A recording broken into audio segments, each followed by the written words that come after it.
I can't feel my fingers anymore. They're numb. Ooh. Maybe you should wear these extra gloves. My hands are starting to get sweaty.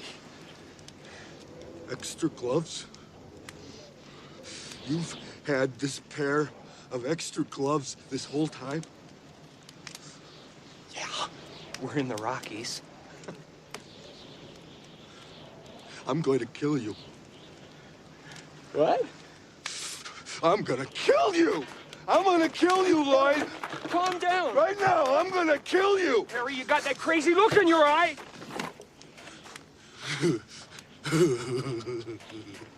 I know what I'm gonna do. What are you doing? I'm gonna do something I should have done a long time ago. Don't do anything foolish, Harry. What? Foolish? This isn't foolish. I'm gonna toss this damn curse right into that damn pond. I'm gonna do it. No! Harry! Harry! Your hands are freezing!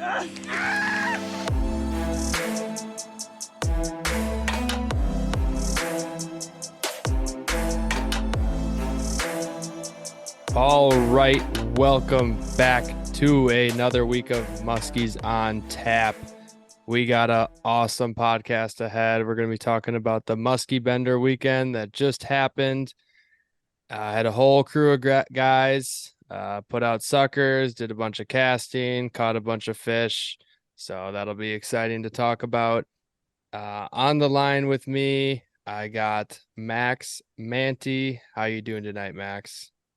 I'm doing good. Excuse me, a little tired. Feel beat up. I felt like I went 7 rounds this weekend. That was a full, pretty much 3 days of fishing. You know, battled a little bit of elements, albeit not as bad as we originally thought. We kind of hyped that one up pre-weekend send, thinking we were going to get blown off the lake and rained on and everything of that nature, and ended up being pretty good. But yeah, I mean, anytime I get to spend 3 full days with our other counterpart here, Brian Eckel, in the boat, you know it's a good time. So with that being said, Brian, thanks for joining us here this evening. How you doing?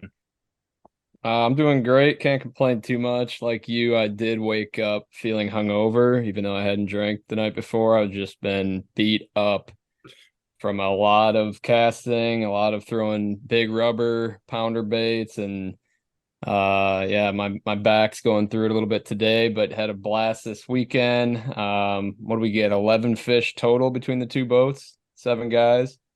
Yep. So that was pretty darn good numbers. Unfortunately, didn't get that fall giant that everybody dreams of. Didn't get it this weekend, but hopefully that's in store for Gus here in the future, or one of us. But yeah, excited to debrief the whole weekend and get into some of the goodies and what all went down.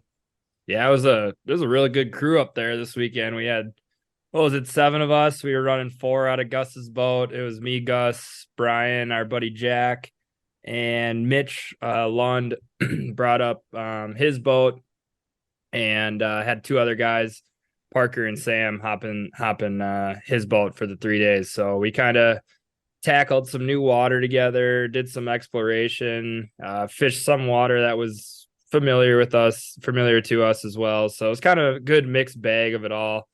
Hit some A1 water, hit some action water, hit some other different types of stuff. So it was it was a good, just like I said, kind of just a mixed bag of fishing, and I thoroughly enjoyed it.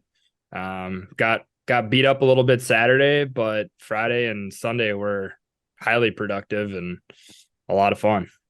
Yeah, I thought originally going into the weekend that Friday was just going to be a washout, looking at the weather ahead of time. I know we had our weather watch going on just about every 2 hours of every day of the week leading up. Per usual, we had weather god Brian giving us those updates, seeing if the wind changed from 12 to 13 miles an hour. Really important, hard-hitting stuff. If the rain was, 80% in this area and then 84% here. Definitely the good stuff, which whatever rain that was predicted, it just did not hit as hard really at all. There were sprinkles throughout Friday and Saturday, like here and there. The wind was not terrible Friday. Saturday, the wind picked up pretty good. Sunday, the wind seemed to be okay. But overall, we had just great fall weather. You know, the sun really never was shining. It maybe showed itself a little bit on Sunday. And did it come out at all on Friday, or is it I pretty don't think it cloudy? did. Way out in the distance, kind of it seemed like it might, but I don't think it ever showed itself until Sunday. Yeah, and Yeah. we had, what do we have go like this whole weekend? A lot of east. I think it started as a lot of North. east northeast winds, and then it kind of shifted to northwest. Just trying to lay out the scene for everybody on what we kind of had going for weather. So a Yeah, lot it of seemed clouds, decent amount of wind. seemed like absolutely perfect, especially on Saturday. Like perfect fall conditions, north wind, New moon. windy, new moon, like on and off sprinkling. Like it just felt the entire day like a blimp was going to show out of nowhere eventually. And I mean, we can kind of get into the turnover side of things. But it Yeah. seemed like we were kind of in the middle of it. I mean, depending on what lake you were at, but it seemed like some lakes were right in the middle of it. It seemed like some lakes were maybe pre-turnover and some were post. So kind of screwed around with us on Saturday. And maybe that's, maybe the weather didn't trump the turnover phase of these fish, but yeah, I don't know if Gus, you want to get into what that turnover is looking like right now. Well, what we saw over the weekend is a lot of that mid-size to large-ish lakes with like I don't know, no holding depths of like anything crazy like 40 to 100 feet deep or anything, but kind of those mid-depth lakes that get to like 20, 30, 35 feet or so. And that, I don't know, 500 to 1,000 acres on Saturday, that seemed to be what was turning. And I think Mhm. by this past weekend, all small stuff is done. Like you guys should be good to go when this podcast comes out. You know, 99% of those really small lakes should be absolutely done. By this weekend, I would assume that, 90 or maybe more percent of the medium to large-ish lakes that don't have crazy depth should be done. Today is October 16th. I was just on some medium large, crystal clear, super deep Cisco water, and it was still holding at about 53 to 54 degrees, and there was still a thermocline, so that is still good to go. It might be going into turnover. So it kind of just have to play your cards right. And we did a little hopping, I know, on Saturday to kind of get away from that turnover. But I think ultimately we went back to the lake we knew the best. That might have been in a little bit of a turbid turnover time. It was kind of hard to tell. It was a lake we knew, but we'd actually have never been on it during the October time frame. So our previous knowledge wasn't good enough to know if it was really bad or okay. And, it turned out that we, caught a very small fish and, I think we lost one of unknown size and then saw two other, small, medium-ish size fish, 30, 35 inches. Mhm. So definitely not ideal, but I think overall it probably wasn't the best lake to be on at the time. And the other lake that we went to was much larger and deeper and was definitely pre-turnover. And we had plenty of fish in that case look at our suckers via live scope and not eat the suckers. So through a Oh, moon phase and weather change and rain. Regardless, as if the live scope was pointed at the fish or not, or the engine was turned Yeah, on, or the we sucker tested was it all. jigged, they We wouldn't eat. tested it all. Do you guys want to start chatting about the ROI of buying suckers? Because I'm open to having that debate. At what point is too much money to catch one fish? 'Cause, I like, I it was mean, I just You got to went do into it this- like it's part of the fall tradition. You got to hang Yeah. the meat.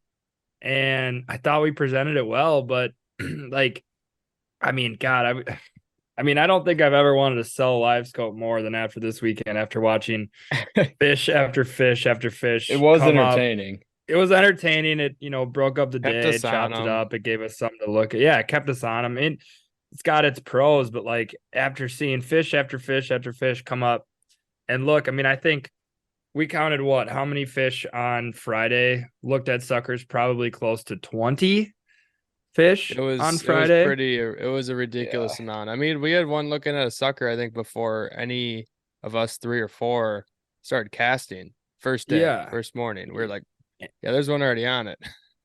And Saturday was damn near the same. Probably not 20 fish, but I mean, it was Maybe quite a 10 few. or so, yeah. And Sunday was a shit pile of them as well. I mean, it just, and I don't know. I mean, how many? So we did get, our boat got 1 sucker eat on Friday. Mitch's boat got 1 sucker eat on Sunday. So we were able to convert. We went 2 for 2 on sucker bites between the 2 boats. 2 for 50 on fish staring at a sucker. Yeah, just Yeah.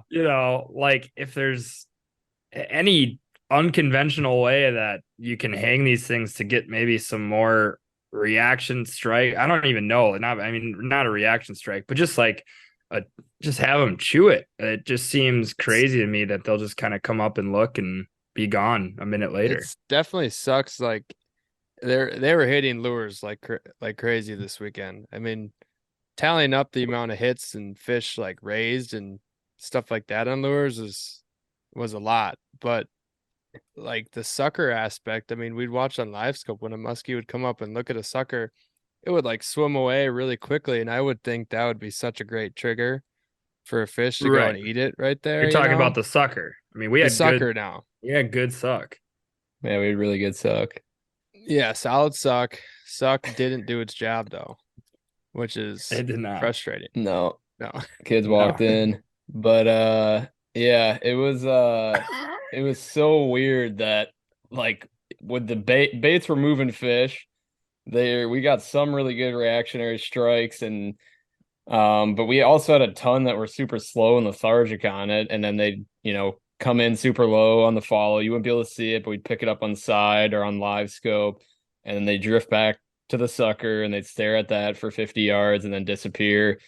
So you think like, okay, it's fall, it's cold, the water temp's dropping, so slow it down, give them a longer pause. I mean, we tried that, and then like Max kind of found a pattern on Sunday that he's using a 10-inch jake, or is that Yep. Yeah, 10-inch jake, and he's like just kind of spazzing with the jerks, like not slow by any means. And it was not slow. I was looking back at the footy, and it was not slow. No, it was like springtime jerk bait, and he got numerous like strikes out in the cast. So it was just hard to develop a pattern all weekend. Like, did they want it fast, and then they'd follow it still, even if it was fast, or if it was slow, they'd follow it. And it was just a lot of spunky males that ended up actually committing to something all weekend. I don't know where the big girls were or what they were keying in on eating, but it's a weird pattern right now. I think anyone who's listening to this, though, this is like I'm hoping it'll turn into a really good discussion on just like fall fishing in general, because I know it's a time of year that we all love to be out on the water. Like, the scenery is awesome. The weather is, granted, we, battle, like you were saying, a few sprinkles here and there, but like the weather's awesome. You love fishing in that temperature. But with that said, like, it kind of presents like a lot of difficulties, especially around this time of year. Like, Gus, you're kind of talking about turnover, and it feels like it's this kind of like unknown, entity a little bit. Like, it's so fickle, like you're saying, well, it is turning, but it might not be bad enough where you can't catch a fish in it. And then this lake is done.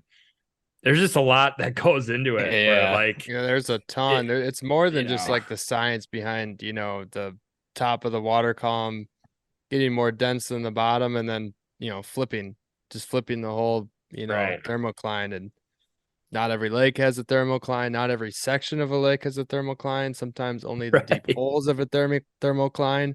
There could be water moving through it. It could be a chain of lakes. It could be a river. It could be there's a lot of it could be a natural lake that is crystal clear and doesn't even have a thermocline and won't even turn over. I mean, there's options, and there's sometimes never just a fully right answer.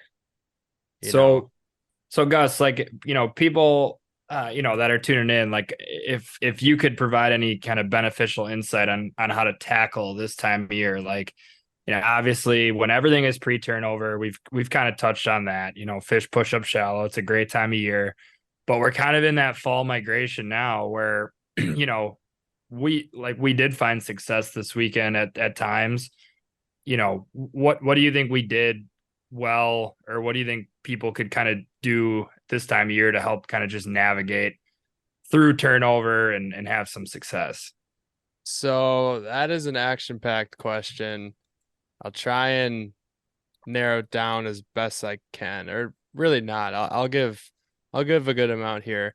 When I'm talking about lakes, I mean, one thing that I have found and that we did a little bit this weekend is look for current, any lakes that might have more current than others, as opposed to just a big lake puddle that has no inflow and outflow like creeks or anything, or connecting bodies of water. We found current, and I feel like that helped, kind of makes the fish a little bit more predictable.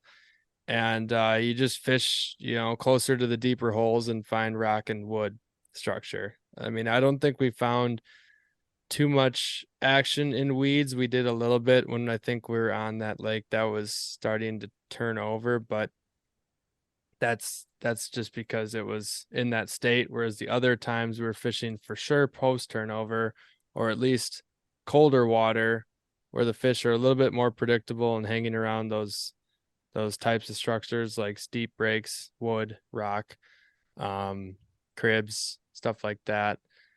That would definitely be my key thing. Probably go to your local chain of lakes, like wherever you're at, is not a bad idea either, because in that case, you can drive around to different size bodies of water and see what is turning over and what isn't. And it'll kind of give you a better idea on maybe what your area lakes are doing. So like if you're driving through one lake in the 1,000-acre lake that gets much deeper is 54 degrees, and then you go to the smaller body of water that's connected to it and it's 48 and clean, that one's post turnover and you might have a better bite, whereas the other one is, if it's windy and it's mixing and it's looking a little bit, milky in it, you might not have as much luck, and it's going to be a little harder to find the fish. At least it's not I wouldn't say it's the best time of year to discover brand new bodies of water.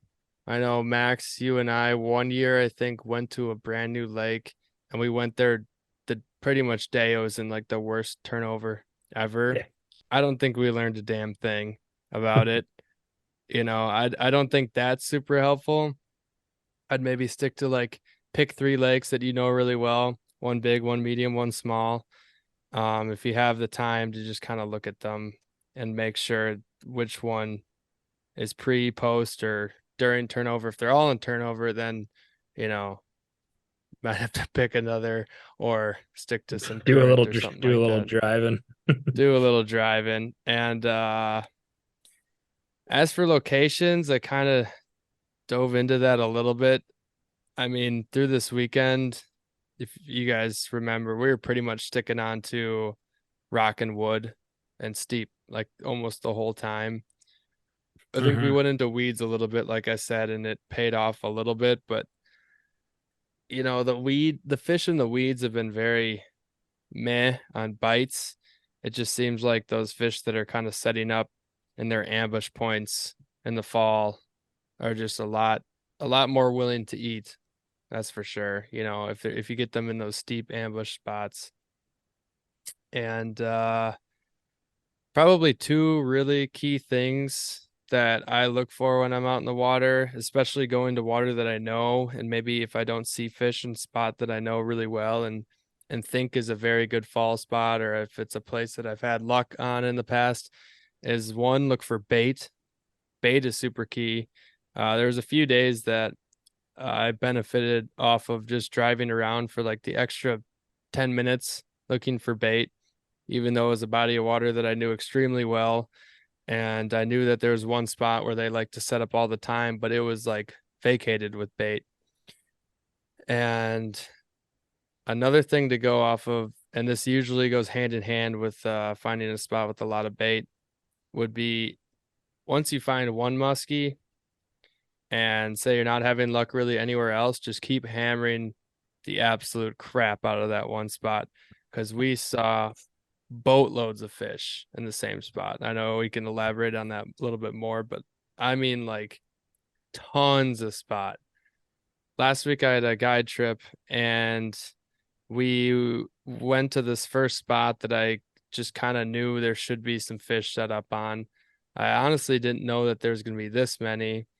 And in the span of the first hour and a half of the trip, we had 2 sucker fish, 1 casting, and 1 lost casting.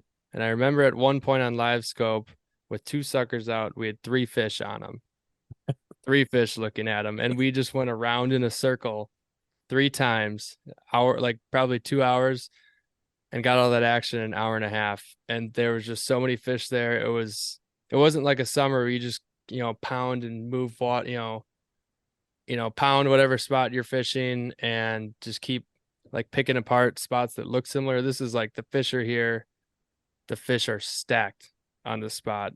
And this happened, multiple times since then.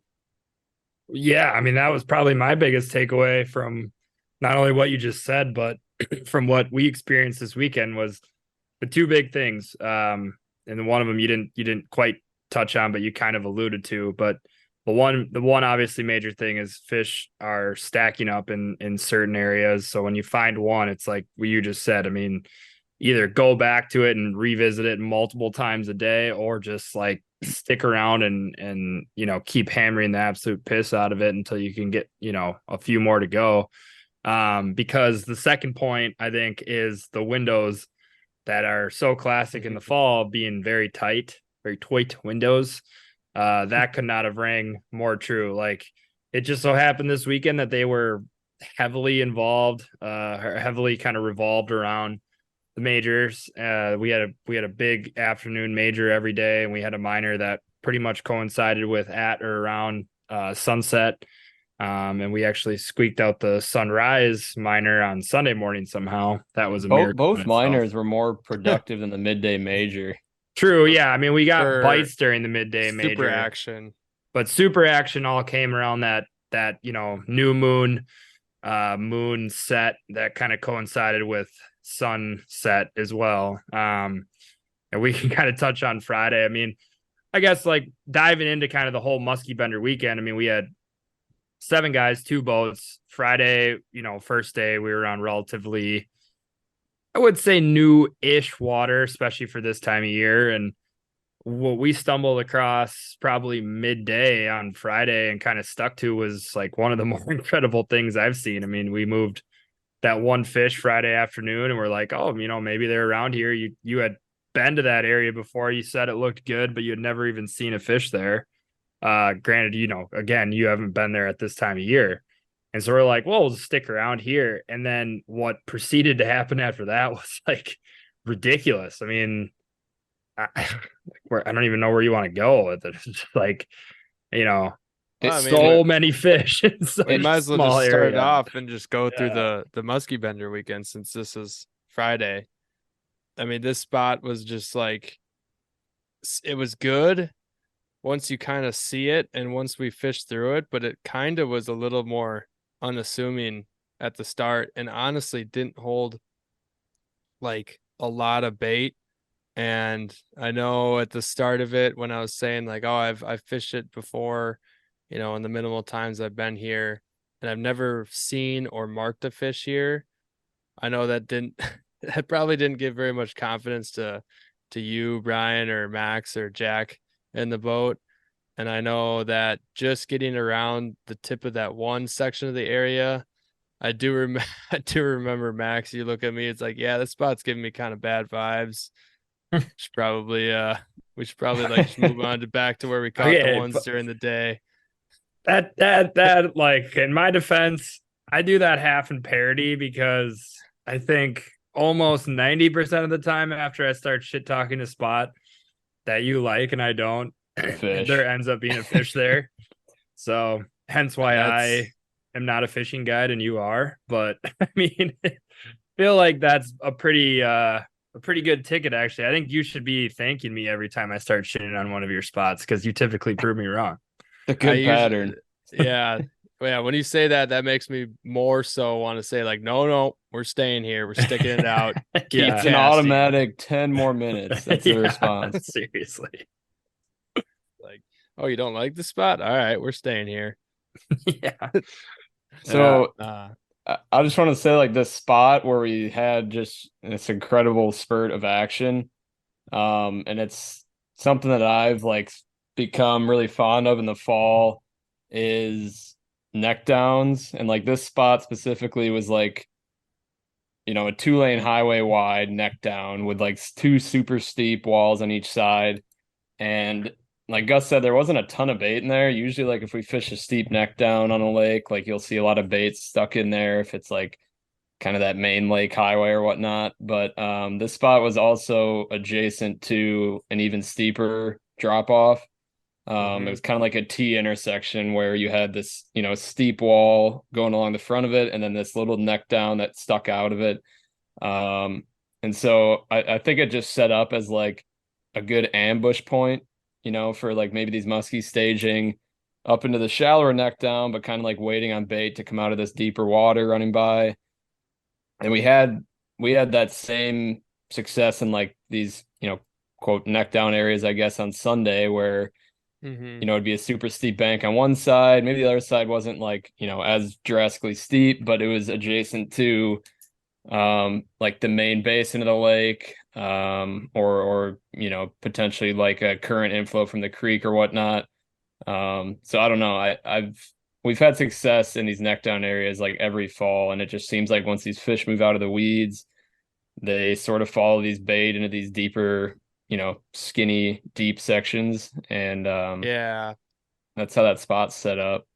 Definitely. I was just about, that's actually a really good addition to tips on the fall, is that honestly, even if your lake doesn't have current flowing through it or any creeks or anything, like any pinch point in a lake that almost just like has a huge point and it almost extends to the one side of the lake, or it has like a rock bar or some sort of bar close to the steep bank, anywhere where it just like pinches in and has deep water right in that area, seems to be like absolutely money. I mean, that's where we found a whole pile of fish staging on Saturday too, on that one body of water that we didn't stick to.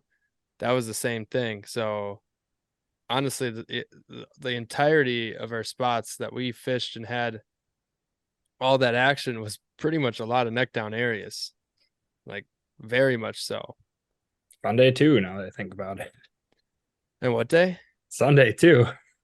Yeah, no, Sunday as well. I mean, everything like pinched down and was steep shoreline. Pretty much like that is what we've basically fished during the Musky Bender weekend, except for like that one spot that was like I was saying, it had a pinch point in the lake. There were fish on that pinch point, and then we also found fish on a rock bar that basically was very close to it. Almost connecting, but not so. So we get off the water Friday night. I mean, Musky Benders consist of, little food, little sleep. On water. Yeah. Little food on water, plenty of food off water. Lots of peach bush lights, which I see you're drinking over there. Yeah, I got myself a peach. I found one hiding in a water, bud. Dude, I got my water bottle. You start smelling like those things. Well, that actually oh. leads me to a pretty controversial statement made by Brian on Friday. Gus, I know you weighed in here, and I'm sure our listeners will want to weigh in here too. But a pretty out of pocket statement came from Brian on Friday night. Late at night. We had 3 guys in one room. Gus is in his room. We got a guy sleeping on the couch. We got 2 guys in cots out in the patio. On the patio, it's like 38 degrees. Parker and Sam were absolute beasts for doing that. They had their own little sleeping bags. They're fine. There. Yeah, they're good. Yeah. It's like camping, like it's like glamping, as the people say. Waking up with a nice runny nose, no problem. Yeah, no problem. But Brian decided to just rant. I mean, no one provoked this whatsoever. I mean, he brought it to the table, but he was saying that you get the best night of sleep when you sleep in jeans. What the hell is that? Now you're twisting my words. My statement was, you know, if you got a long night, you end up falling asleep on the couch with jeans on. When you wake up, you're not pissed off. You're like, you know what? That wasn't so bad. That's kind of nice. It just is not.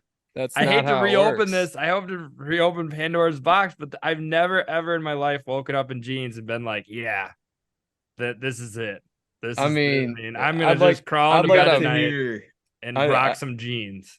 I know a lot of our listeners. I know these listeners are waking up in jeans, you know, not on purpose, but it happens. And it's kind of comfortable, you know, scratches the legs a little bit. That's a good night of sleep right there. That's the worst part. And a belt buckle. Just Max tried to twist my words and say that, like, when I go to bed, like before I shut off on light, like I'm grabbing a belt and putting on the old Wranglers, slipping on a pair of Levi's. No tarps off, just Levi's. Maybe even take the belt off if you're feeling frisky. Yeah. I hope to God you have your socks off at least. Send us a message if you're a jean sleeper. Yeah. Not on purpose, but like you don't mind it. Right. You see how contradicting that is? You're like, oh no, I didn't mean it like that. But then you're like, nah, it's the best. Well, dude, nobody sleeps with jeans on purpose, I don't think. But when it happens, it ain't bad. If you sleep with jeans on purpose, you need to expose yourself so I can make sure to block you on all forms of social media. Go ahead and shoot us a DM for your jean sleeper. Yeah. I mean, there was all sorts of shit happening at that cabin. I mean, I guess we might as well just get. I was gonna say, with all being said, we definitely got on the water on Saturday by about the crack of 10. Yeah. It was not an early at 8. Yeah, it was not the earliest of mornings. But that's all right, you know, still gave her hell on Saturday. We did take a break for a good chunk of time too and grab some drinks. And I think Sam even decided to take one to go and then proceeded to, I think, set the hook on a non-musky sucker fish or something. I don't know if he set the hook or not, but he was seeing shit out there. Sometimes that's what you need to get you through a long, cold, wet fall day when you're not seeing anything. I don't blame him. I mean, I was feeling good after lunch. Vibes are back and pretty high after lunch, full stomach, and I caught that giant. Yeah, you got your hands on a giant and 25 inches of glory. Yeah, that ate a 14-inch suick. Yeah, Franken suick out in the cast. I did not know what to make of that. Another hot tip: big baits. Big baits were good this weekend. Big baits were very good. Yeah, mag dogs, pounders, 10-inch jakes, giant suics. That was what got hit. Dying dogs. I'm a big believer in the dying dog now. That's back-to-back weekends of getting dying dog fish for me. Yeah, that is true. The only thing I got to figure out is how to glue those damn tails back on there. Yeah, you need to hit up Greg and ask him what the hell that's about, because GT needs to give me some glue or something, whatever the hell he uses to fucking get those things back on there, because they were sliding off. They were. Yeah. They look really good, and they look amazing. We were kind of 1 ounce weight on the head for that underneath that front hook, and Jesus, that thing just the action's really good. That's what I was about to say, is just adding like multiple ounces of weight onto that dying dog seemed to kind of make the action better. Almost like adding that extra weight made it suspend better, or maybe even get down a little bit deeper as well. Yeah, I think our top baits of the weekend, and I'd assume this would continue pretty much for the rest of the year. But we had hits on pounder, double dog, dying dog, 10-inch Jake. The Did reg we have a mag hit dog. on? Yeah, yeah, mag dog. I mean, so rubber was good. We also got into a good crankbait bite. I don't think I think all the crankbait hits were on like 10+ inch baits, like nothing on a smaller depth Well, rate or anything. you had the guys in the other boat, they got one on an 8-inch depth raider trolling on Sunday, and then you got that one on a 22 long, which I think is 7 or 8 inches Oh yeah. Yeah, the on 22 long, Friday. yeah. Yeah, that was the smallest So bait. That thing came flying in into the eight. I actually didn't even see it come in the eight. And I'm like Shocker. just started my turn and he shot vertically straight up from underneath, was mouth wide open. So that was a cool eat. Just wish he had an extra 32 inches on him. yeah. Yeah. Oh man. All right. So yeah, Saturday we kind of touched on. I mean, Saturday was that day that things were kind of just in flux. We found fish, but we just couldn't find many active ones. We really kind of took a swing for the fences, and that's I think that's kind of like if you're doing a big weekend trip with your buddies. I mean, it is damn fun to catch fish, but I think you do got to at least allocate some time to swinging for the fences a little bit and get on some water that has maybe a little bit lower density, but a shot at a bigger fish. Yeah, I definitely agree. The whole premise of the weekend was kind of going for that really big fish because we have the ability to cover an amazing amount of water with the two boats, 7 people. And, if when we're casting, getting out a total of pretty much 4 suckers between the two boats at all times, it seemed like not a sure shot, but definitely the best odds to have like somebody tie into a really, really large fish. I mean, even on the action water that we hit Sunday, definitely had the probability of getting into like a really big fish. And same with Friday and Saturday. That was a little more A1 water. But yeah, I think at this point we were a little bit, we didn't really know what to think of Saturday since it was the day of the new moon and we had, substantially less action than Friday, still a decent bit to keep us, motivated and going. But I don't know about you guys, but I was feeling, I don't know how I was exactly feeling after Saturday because I maybe had the most high hopes going into that day than anybody else because I somewhat chose slash pushed the waters that we were going to fish, which ended up being some in turnover and some in not, and that might have been my bad, but it at least was somewhere that most of us were somewhat familiar with and just really has like an amazing shot at super, super big fish, which is, Yeah, ultimately the goal.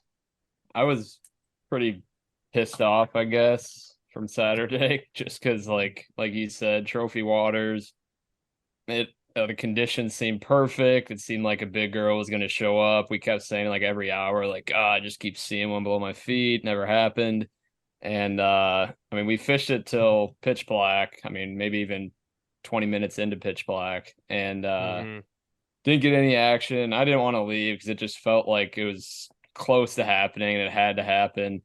And so then on, Saturday night going into Sunday, like at that point, what's another day getting skunked? So I just wanted to keep going after trophy waters. And it just, with those conditions specifically, it just felt like big fish were going to be on the move. Maybe it was a week premature, maybe this next weekend, with a full kind of week post turnover on most lakes up there, those big girls will be moving a little bit more. But yeah, I don't know. It stuck with me all weekend, not seeing a big girl.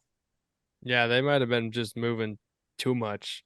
I mean, during turnover and this time of year in general, the fish move a lot in the fall, which is why I think they start to pack up. And if you find them that day, hammer that spot that day. But with that being said, I would visit those spots throughout these next few weeks and into ice up, but definitely don't be afraid to switch spots if you're not seeing what you did recently in the fall, because they still on that specific body of water could be completely in transit and just kind of waiting to post up on their winter holes in a different week. Maybe some lakes they're already posted up, some lakes they're not, so just kind of keep that in mind and stay mobile and wait for those bite windows, because man, they were tight in some instances, and then other times it was like you could trigger them. And mainly if you're going to trigger a bite, it was working it erratically, like your bait erratically, and it was casting. The suckers just seemed to be only when those fish were fully fired up to eat something during a moon phase. Otherwise, I don't know, the sucker bite out of the moon phase wasn't where it should or could be for this fall. And I think that might just go hand in hand with the water still being, not that it's anything out of whack at this time of year, but just too warm. The best sucker bite for when they eat suckers more than casting is upon us. It's still the time of year where you can probably get more action casting, but it's definitely still cooling off because that weather is kind of continuing to go down.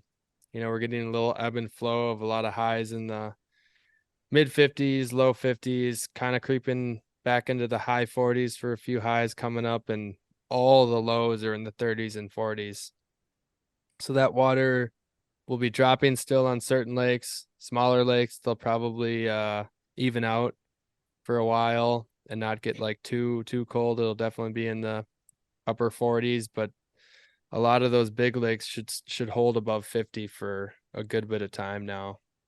I think the biggest tip from what we learned this weekend, and we've already said it a few times, but with these smaller bite windows, like the second you get a fish to move or to eat or to show any sort of aggressive nature, to just hang around that area, whether it's like 100-yard stretch, 20-yard stretch, circling in and out of the structure, hang around there, because we moved so many fish within like a 50-yard area. Like they are bunched together right now, it seems. And even if like there's another spot on the lake that's identical, whether it's weeds or rocks or drop off, like they might not be there. So don't think you can just run somewhere else and find them. Just hang out that area. And once you stop seeing them, then move on.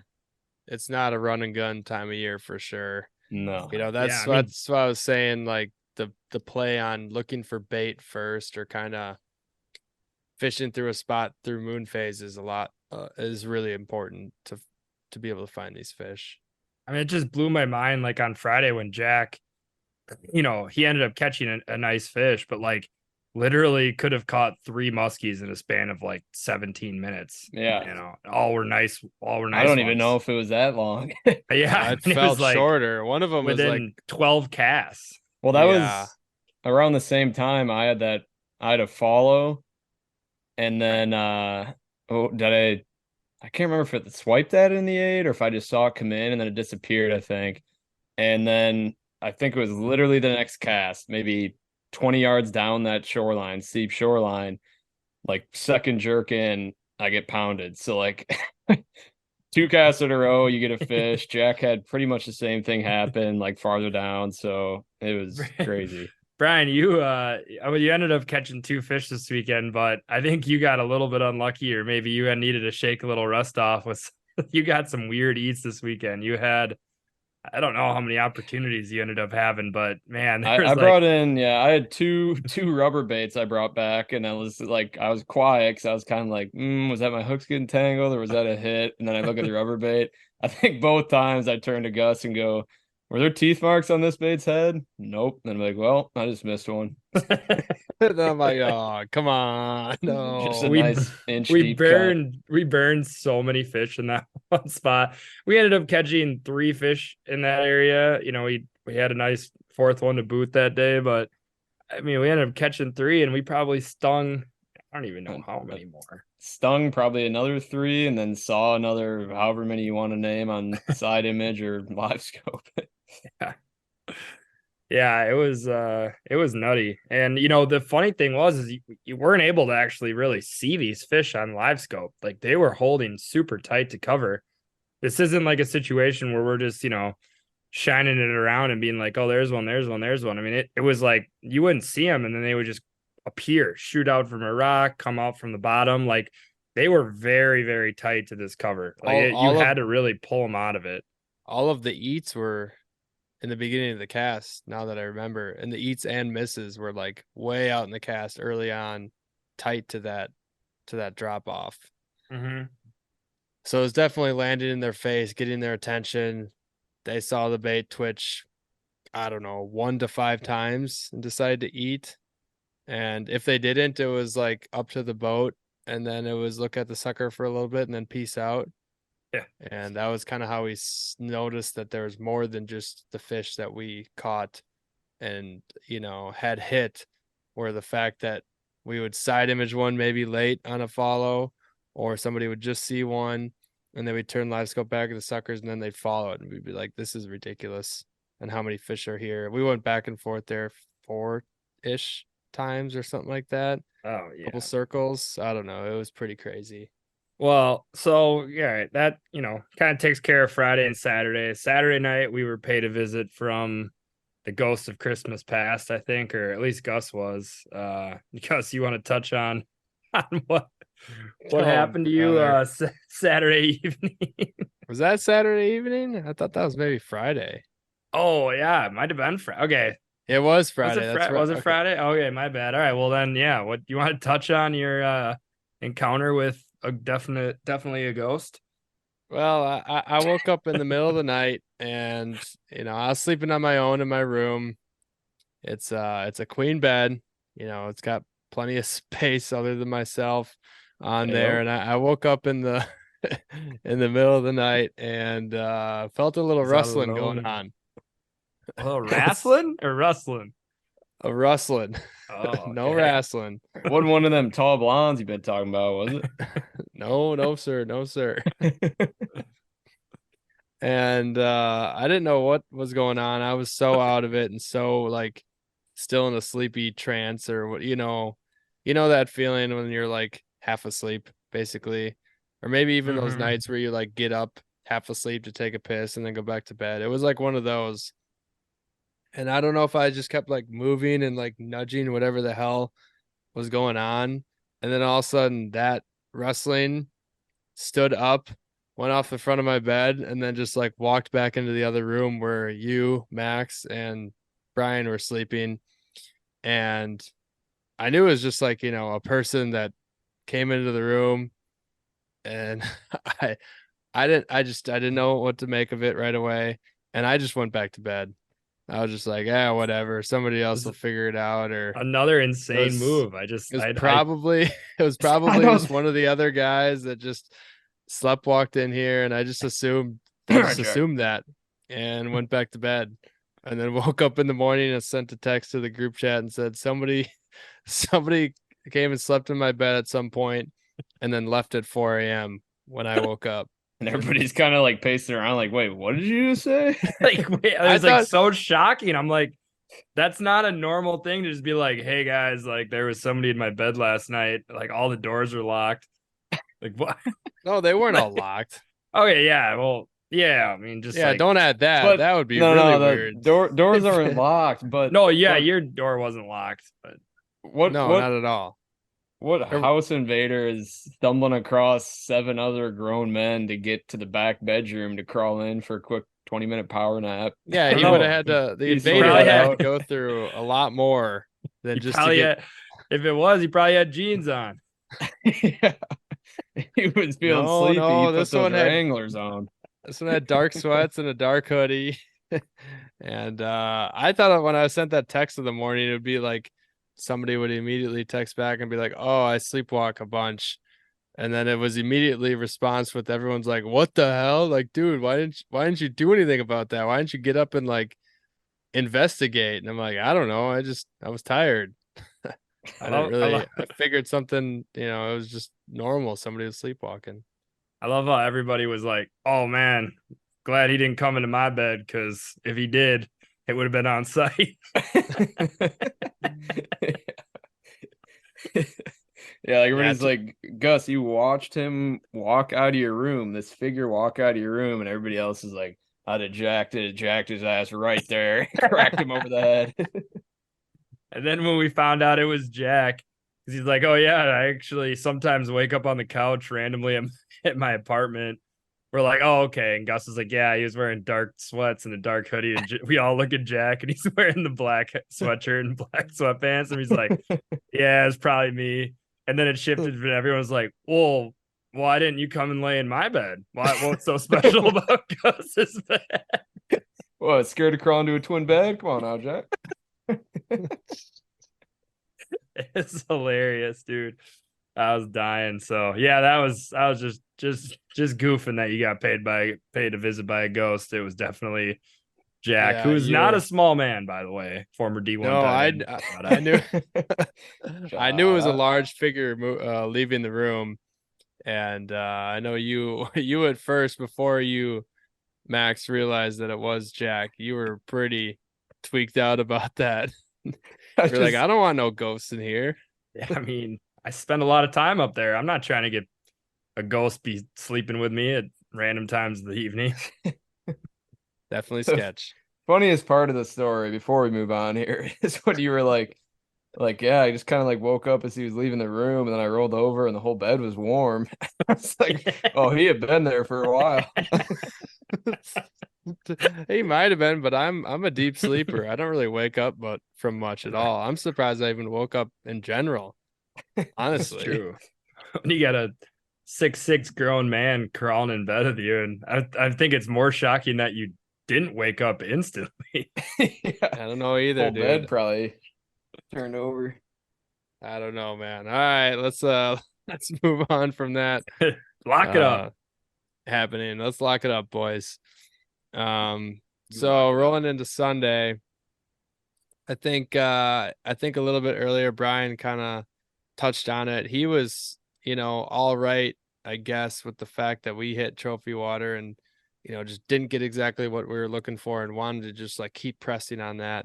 And I was kind of in for that as well, but it seemed like the consensus came down to Action Water Sunday, which proved to be definitely a great decision because everybody was tired. The last thing we probably needed to do in that much windier wind than we thought was gonna, be happening with the weather was sit in a large body of water, low density that nobody knew, and get our asses handed to us. So instead we just went out there and again, I think we had one follow the sucker in the first couple minutes. We were barely even casting.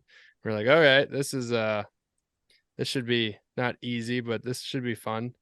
And, ended the day with 2 fish for our boat and I don't know, another handful lost, I want to say. A couple lost on jerk baits. One, I think, lost on rubber as well. Yep, I lost another on a jerk, 10-inch jig, and saw its flash. I don't know if we have that one on footage at all, but yeah, I think I was 0 for. I think I missed 3 fish that like destroyed the bait this weekend, so that was unfortunate. Yeah, them's the odds. That was everybody. Even a gunslinger like yourself, Yeah, it's crazy. It's crazy.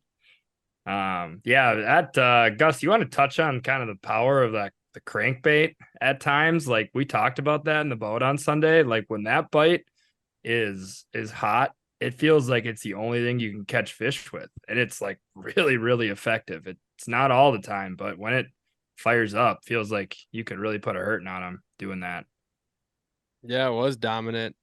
It was hard to say if like the fish were lethargic or not, and you were triggering them, but I think those fish were like fired up and looking for something erratic like that. They didn't really want like the slow hops of a rubber bait or even a slow glide. I threw in a glide for a little bit. They didn't want anything to do with that. It was more so the aggressive twitching first or second through a spot, and that's it. You know, I did look back on your Tiger, Max. That one you were just doing pretty methodical-ish, rips, and then you gave like this one little extra pause, and then you did a twitch instead of one big twitch, and that's when that one hit. I can't remember. Well, Brian's that morning was on the figure eight. That was actually a very funny fish caught. That was the first that of the was. morning. We I think at this point, I think I was casting a little bit, Max. So in my boat, when we were rolling with four, we rarely had all four casting at the same time. One person was kind of taking a break and either, taking a drink of water, having a snack, or kind of like looking at live scope, watching the suckers. And I remember in that instance, Max, you had it facing the trolling motor to see if Jack or Brian had any late follows or something. And you and I both were looking at it, and you're like, oh, there's a muskie, like right underneath the trolling motor. And it's like, oh, it's coming straight up vertical. Oh, it's looking at the trolling motor. Now this is like, oh, that fish is moving really fast. They're like, oh, that's on Brian. He's doing a figure eight right now. Well, I had just like brought in my bait and I was still in the water with it, just doing like a lazy eight. And then you had said like, I think there's something under the trolling motor. And so I just like put half my rod in the water and was figure eighting like 4 feet down. And then you're like, oh my God, he's on you. So then I raised it up high around a turn and I'm like, oh yeah, there he is. And then like another turn later, he just crushes it. That's pretty sweet. Yeah, that was sweet. That was an assist from the live scope. Hey, first one of the year. Yep. That was cool though. It's successful live scope. Funny seeing the fish, Gus. Remember we were looking at it and like you could see it appear, disappear. I'm like, that thing's moving quick. I wish I could have seen that end of it. Yeah, no, you can see it on Max's head cam. Actually, that is going to be a video that we will post to the public because that might be one of the top funniest things to happen to us this entire year. Wrestle him in there. Wrestle him. Yeah. We were just having, it was like a 30-incher. We were having so much fun with that. Yeah. Well, I mean, vibes were a little bit low on Saturday night, just fish perspective wise, not actual like having a good time. So like getting out there and in the first, hour, we get a text from Mitch's boat that they had caught one. And we were like, well, if they caught one, we're probably, going to encounter one here pretty soon with how these windows have been going. And then to get one right away too. I think that just kind of set the tone for the day. And it just ended up being a really fun, like positive, just kind of shit talking on a musky boat, floating around and having a lot of fun. Those are the days you really like to have. Speaking of that, with, the boys and the bite windows, if you remember our first fish on Friday, when you released that fish, Max, that we caught on a sucker, as we were releasing it, the guys were fishing down the shoreline a little bit, and we hear like a woohoo, yeah, like as you release the fish. They caught too. Theirs to like within a minute or two of you catching that one. Yeah, it's crazy. So that doesn't say tight bite windows. I don't know what. And then Brian, you caught that one in the crank in the 8, probably. I think another, less than 20 minutes later, maybe half hour at most. I don't even think it was that. I thought it was close. Like 5 minutes. Yeah, I thought it was real shortly after. Yeah, I could be getting it totally wrong. I think you guys are right on that. Was that where was that in relation to that morning minor? At the end of it? In it? Yeah, it was in it. Yeah. Because then for like the next hour we had a ton of action and then it just killed off for probably another hour or two. And then we finally saw a few more. But that morning minor was really good. And then the sunset minor, those were our 2 most productive phases all weekend. Sunset minor on Friday. Yeah, but I think throughout Sunday we had a little bit of a lull, and I don't know if it was just because of the windows or if we're in not a great spot, but we were able to actually pick off quite a few bites, follows, and fish catches kind of miscellaneously throughout the morning, because I think most of it was kind of outside or around the moon phase, kind of going into the second half of the day, that major. But I think that was the only day, even more so in the past week or so ish, that that we were getting fish to really fire off out of the moon phase. And I think, Max, that's what you're touching on with the power of the crankbait, for sure, on just like converting bites, manufacturing a bite when they probably shouldn't be biting. Do you want to, since this has been a little bit more educational driven, or at least attempting to be, do you want to give kind of a good guideline on what a setup should look like, especially because I mean, twitching a 10-inch Jake is not, it's not like you're not twitching like we talk about using a lot of crane baits and stuff like that, which are a lot easier to work, but twitching a 10-inch Jake is not, that's not child's play. It takes some effort and the correct gear, I think, to do it effectively. Yeah, it seemed like the best case for that was like an 8.6 or a 9-foot X heavy rod. Definitely for a 10-inch Jake. There's no way you could get away with anything flimsy. Make sure you have at least a 10 to 12-inch wire or coated wire, multi-strand or straight wire leader in front of that thing. Just I'd highly recommend to not do fluorocarbon because the bait's going to be moving so fast. The fish don't care about the leader, and they're going to headhunt or T-bone that thing. And if any way, shape, or form that fish either hits it in the head and gets the leader in the mouth, or on a rip, the leader bows out a little bit and the fish gets the leader in the mouth, you do not want fluorocarbon in their mouths. So that would be the rod and the leader setup. You can get away with 80 or 100 pound, braid. Both work great. And then I'd probably lean more so on the high-ish gear ratio side. If you get too high of a gear ratio, you'll have to be careful to not pick up line too fast or reel too fast and start ripping it too much, because there's definitely a case in the fall here that if you rip the bait too much, you might either just like continuously rip it out of fish's mouths if they're firing up on it, or you're just going to be ripping it too fast and they won't even come up to fully look at it, because you got to get the pauses in there and you can't rip it too much. So something in that, at least that 6.1 to 7.1 ballpark gear ratio ish, should probably get the job done for ripping a 10-inch Jake. And honestly, that exact same setup is great for a dying dog, a mag bulldog, double dog, and you might need to maybe get a slight like a 500 tranks or something really high pickup for like a pounder, or like an XX heavy, or something that is rated for obviously more than 16 ounces for a pounder, because that thing will flex it's more so for the casting of that thing. You could probably pull a pounder in on a medium heavy if you just slow sweep it, but casting that thing is a pain in the ass. And that's why you need the XX heavy rod or something rated for at least 20 ounces, I'd say. I think dialing in your gear for the fall is the probably most important time of year to have the right setups for the type of lures that you're throwing to be most effective. I mean, I remember us was like 4 or 5 years ago trying to throw a Magnum Bulldog, or was it I can't remember if it was a Mag Dog or a pounder or something on your 8.6. I think at one point it was the Magnum. Felt like an absolute task. Yeah, well, it was because we didn't have the right gear. Now we're throwing it on a, Tranks 500 and a, 9.6 or whatever our big rubber setup is. I can't remember, 8.6.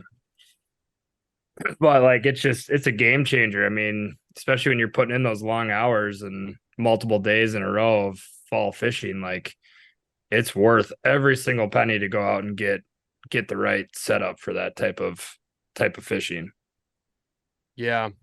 I know I was just talking about high gear ratio stuff, but I'd recommend starting now, if you have any low gear ratio reels, is to kind of, lean into using those. It'll help you slow things down. if you're using like a swim bait or a crankbait. I'd still stick with the high pickup if you're, sweeping rubber. But honestly, I've kind of like enjoyed and had good success using like a slower gear ratio with some of these baits at this time of year, and it's just a little bit easier to work them slower, which in a lot of cases that's the ticket, coming up when this water temp is going to be eventually all post turnover, all sub 50, all sub 40-degree temps, stuff like that, where you're going to be slow sweeping and every once in a while doing like one pop of a lure to trigger it, because more times than not, just a little speed difference in the cast or troll or jig or whatever you end up doing is going to ultimately get the bite, because more times than not, methodically working a lure ends up either raising fish or getting no fish, which is something that we have seen sometimes with like jerk baits like Suix. People always ask why do they only raise fish and not catch them? And honestly, it's just the power of the pause and power of the aggressive twitch. Because I mean, even in cold water, moving baits really erratically with extended pauses to moderate pauses is the key to get some bites. Yeah, I think that's all really good information. It's time of year where if you can dial things in a little bit more, gear wise, setup wise, presentation wise, you can really get on some good fish. So I'm excited to kind of hear how the rest of your fall, unfolds. I'm hoping to make it up there a time or two more, praying that this weather kind of stays stable, or even if you get a few random days in the mid to upper 50s, I wouldn't mind seeing that, at least selfishly, so the water stays fishable for a little bit longer, because we've had some fun past this weird kind of flux time frame of turnover and whatnot, and just right after turnover, we've had some awesome days late into the fall. So I'm hoping that kind of lays itself out, for us moving forward here. Yeah, I'm definitely looking forward to it and hoping that the weather can just stay, I guess warm enough to just keep the lakes from icing off too early. But with that being said, I will be running my boat until ice up in the Vilas and Oneida County areas. So I'm leaving my books open till the end. So if you are a diehard like myself, or just own enough clothing to be out in the boat, I'd recommend, coming on out to chase a giant, because that is what I'm going after almost, every single day that I can get out. The rest of this fall is going after giant fish, and every once in a while, soaking some suckers or trolling on, semi-action water to maybe keep myself a little bit more sane from cold days getting skunked on big low density water. Just looking for that giant though, and I think that's what it's all going to be about. But yeah, if you want to reach out for, even if you just want to ask if lakes are turned over or not, if you want some like quick tips or something, or to book a trip, you can reach me at my cell. That's 920-264-3816, or check out my website, which has the merch that is available as of last week at www.sugsfishing.com. Thank you all who have already bought some hoodies, some pint glasses, some stickers. The first wave of shipments has gone out, and I'm Nice. looking forward Finally. to yep. And I'm looking forward to some more orders, and looking forward to maybe getting some more in, and maybe looking into possibly more of like an icon logo patch if people are into that, branching out with some different sizes. So far it seems like gray is a hit and is selling way better than black for the hoodies, which Crazy. is kind of crazy, honestly, because before this myself, I was a black hoodie extraordinaire of that's like all I wore. I mean, I own like 8 hoodies that are all black, but I've been digging the gray one myself. I think it's a pretty slick gray, slate gray pattern.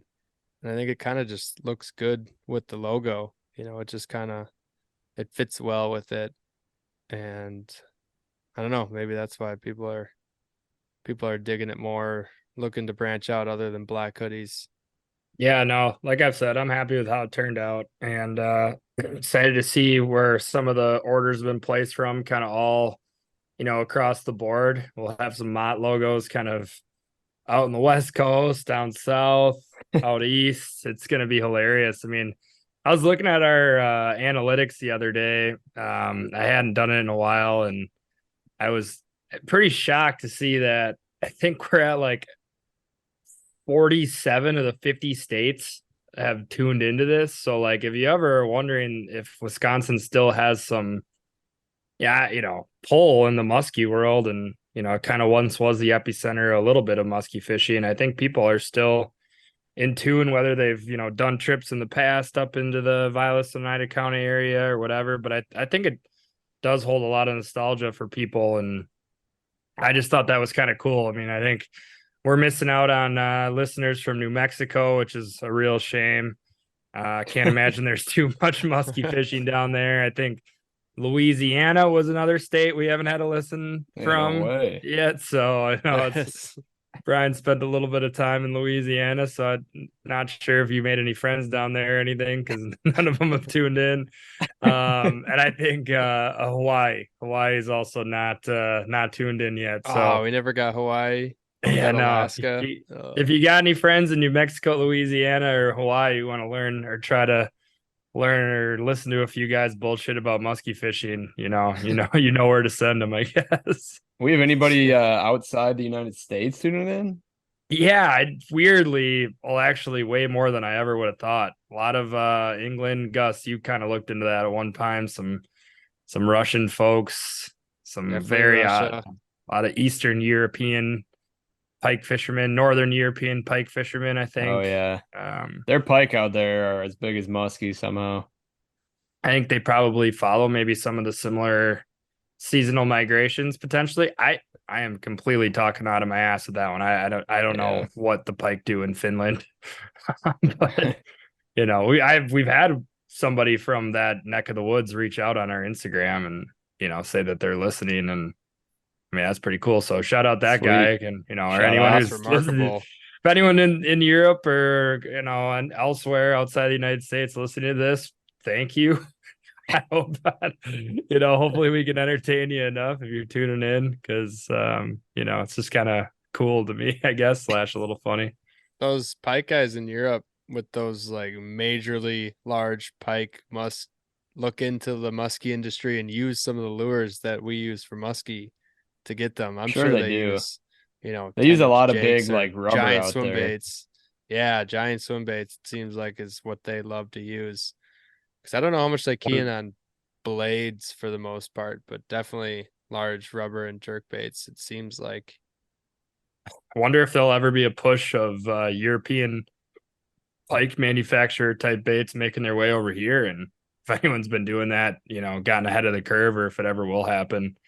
Be curious, because we've seen, like, even this weekend, you're throwing a Frankensook and you catch a 28-inch muskie. It's like, man, these things can, when the right situation presents itself, take down some pretty big lures. It's great. It's cool to see. They love themselves a big plank of wood. Yes. Dumb fish. Gotta love it. It just goes up and down, up and down, up and down. Oh man, I know it. But yeah, well, anything else you guys want to add? I think you guys are getting out on the water next weekend together, right? For a little one-day session. Yeah, my dad's coming into town, making his way up from Florida, so he's gonna get out with Gus and hopefully get on his first muskie. That'd be pretty darn sweet. But I know he's stoked to kind of see how it all goes down, so excited for that. We'll see. Yeah, we'll see. We're gonna go hit some relatively new water to us and just kind of explore and maybe hopefully get in some fishing, just you and I, Brian, or or we'll see, or maybe I'll do a little scouting or something, but I'm definitely looking forward to that one. Yeah, I'm jealous. I'm gonna be put on ice here for a few weeks. I'm hoping, like I said, to make it up, once or twice in November and get out late. I do want to touch on one thing before we head off here, and that's that Wisconsin Muskie battle that's making its way over here. We have we have some people that listen to this and tune in that will be fishing in that this week, and unfortunately we weren't able to make it work, with my schedule and also with Brian's dad coming into town, but that's going to be pretty cool. I'm excited to see the results of that and see some of the footage from that as well. So hopefully we can do that in the future and continue to grow it or help grow it if we can in any way, because that stuff to me is really sweet. More of that stuff, the better, in my opinion. Yeah, I'm definitely, looking forward to next year and getting ahead of the curve and getting some of these weekends planted in the books. This year was a lot of too much last minute. This weekend, like you said, just isn't going to work for all of us. Got some trips and stuff. And, our good friend now that we've talked to online, Kyle Freeges, I think I pronounced that right, hopefully.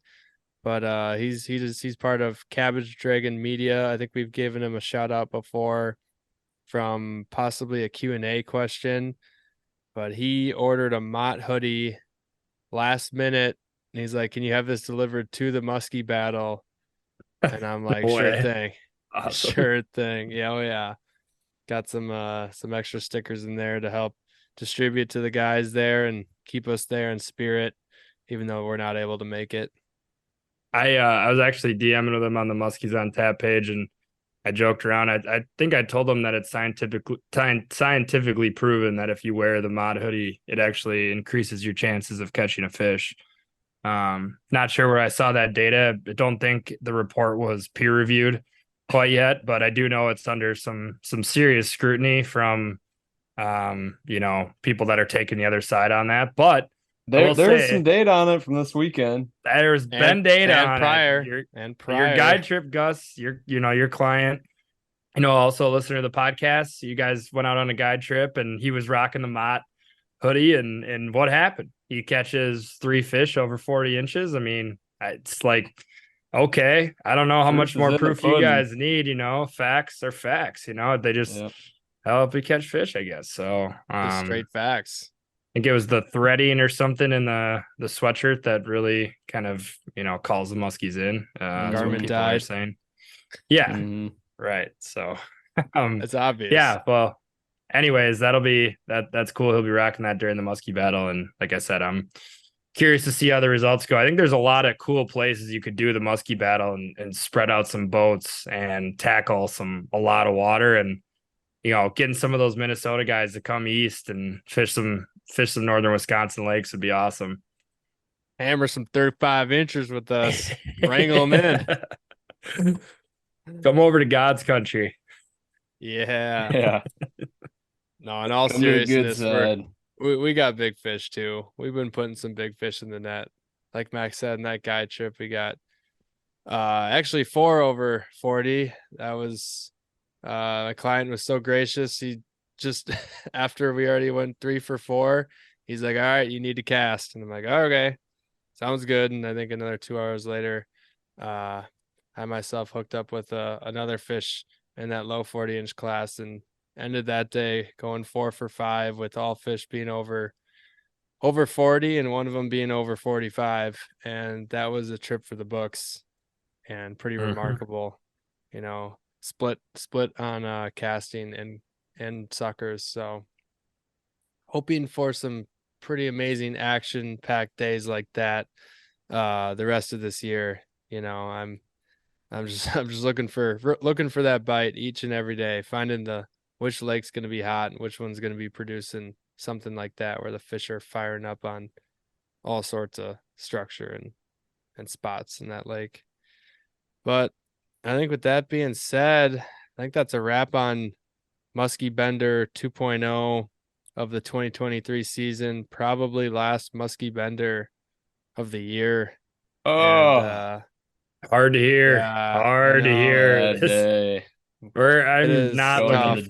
not looking forward to the podcast where we're like, well, not only is there no more musky benders, but there's no more musky fishing for the next Oh, week. into the darkness of winter. Let's not end it there, though. Let's not end it there. We got to end it on a We got positive note, time. We guys. got We got time. time. We got good fishing ahead of Yeah. us. Yeah. We won't bring it up again.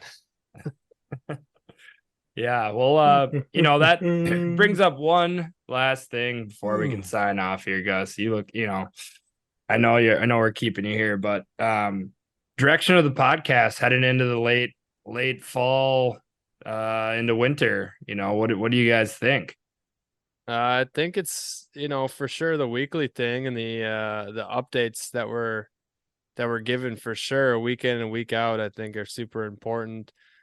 But, I think the premise going into the winter, I mean, I think we can still pump possibly, one out every week. It might not be every week though.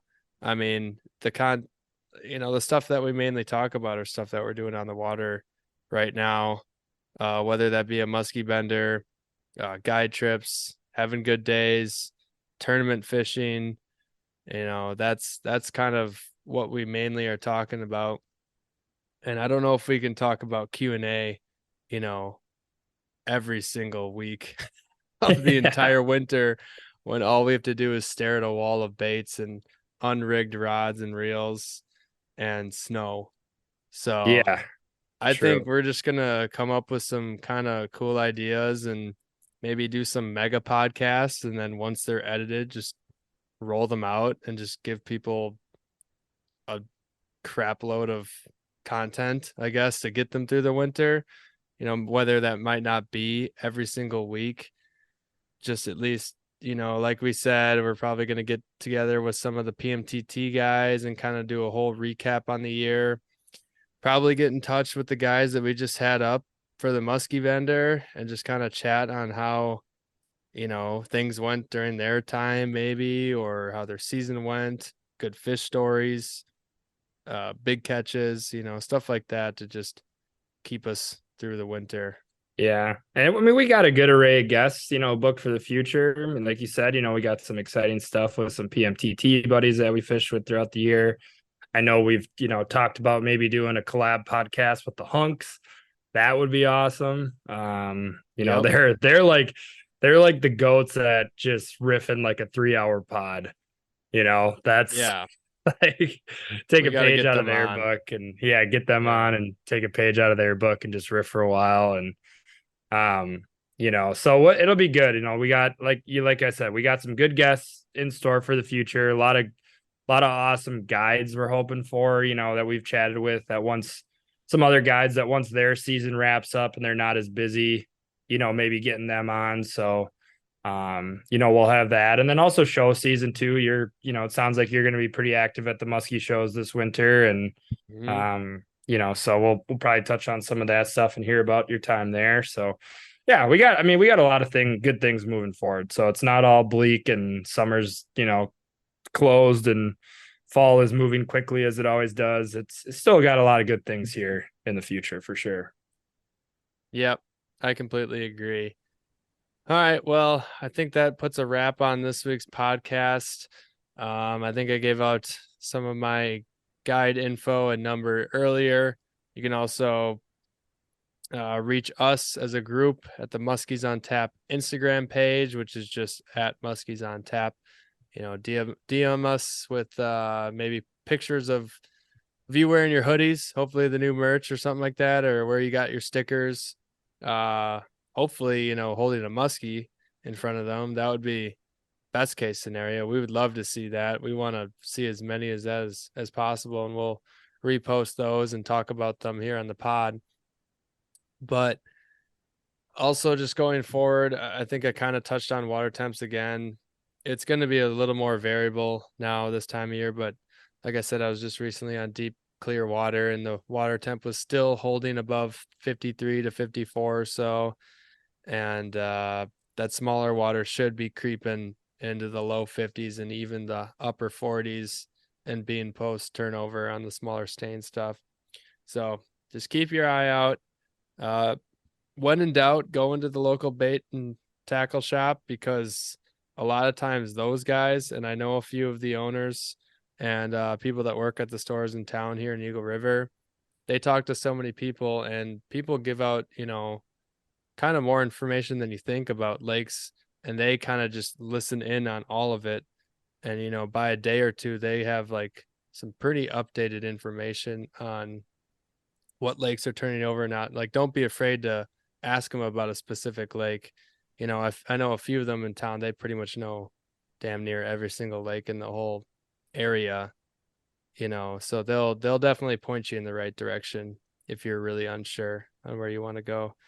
But yeah, let's just look forward to another podcast here and a good close to the 2023 fall season now that we're in the midst of October. So Brian, you want to take us away here and send the listeners off on a good note now that we talked about winter for too long?